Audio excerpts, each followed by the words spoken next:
अरे बाबा, शिंदे सरांना मान्य आहे काय की माझ्या मार्गदर्शनाखाली लिहितो. भिड खातर त्यांनी किती जणाला द्यावं, त्याचा सगळ्यात मोठा लाभार्थी मी आहे.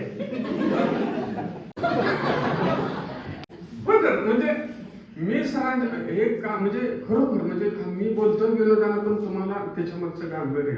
मी ज्या वेळेला लिहायला लागलो, कथा लिहिली, कथा संग्रह लिहिला आणि प्रकाशाकडे दिले आणि सांगितलं आता पुस्तक छापलं जाणार आहे. मी म्हणलं नाही, मला शिंदे सरांचा ब्लर पत्र पाहिजे किंवा प्रस्तावना पाहिजे. सर इतके व्यापात होते की मी बघितले ते लोक इथे येत आहेत, एक रूम भरलेले आहे त्यांचे पुस्तकं वाचून अभिप्राय देण्यासाठी. सगळ्या महाराष्ट्रभर यांचं नाव. सर म्हणले जरा मला आता वेळ नाही, तुला थांबावं लागेल, जरा थांबावं लागेल. प्रकाशक म्हणजे आता सगळं तयार आहे, काय करूया. म्हणलं पुस्तक छापूया. म्हणलं प्रस्तावना कोणाची घ्यायची, म्हणलं नाही घ्यायची.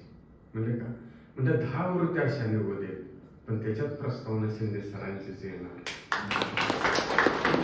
दुसऱ्या आवृत्तीच्या वेळेला मग सरांना म्हणलं सर आता, सर म्हणणार आता ह्याला किती दिवस असा मार भूताला दामटा टाकून तर ती जातोय, पण लेखक कसा जात नाही हो काय केलं तर. त्यामुळे त्याने ते दिले. ज्या क्षणाला डॉक्टर रणधीर शिंदे सर हे नाव आलं भावानं, आज कार्यक्रमाला गेल्यानंतर हा पुतण्या माझे पुस्तकं घेऊन बसतो. मी प्रत्येक वेळेला बघतो, भारावून पुस्तक घेणारे त्यातले 50% असतील, पण ज्या वेळेला मागलं मला पृष्ठ बघितलं जाताना की डॉक्टर रणधीर शिंदे हे नाव असतं, त्यावेळेला खिशातनं पैसे काढणारे माणसं. आणि मग ह्यांच्या सान्निध्यातून आपण आपल्याला स्वतःला घडवायचं आहे आणि आपलं जीवन अधिक आपल्याला समृद्ध करायचं. लेखनानं काय मिळतं, साहित्यानं काय मिळतं. आज माझ्या वडिलांना पुस्तकाची आवड होती. मी कॉलेजला आलो, मला पुस्तकाची आवड लागली असणं. माझ्या वडिलांनी सांगलीला होते ITI ला, त्यांना पुस्तकाचे तिथं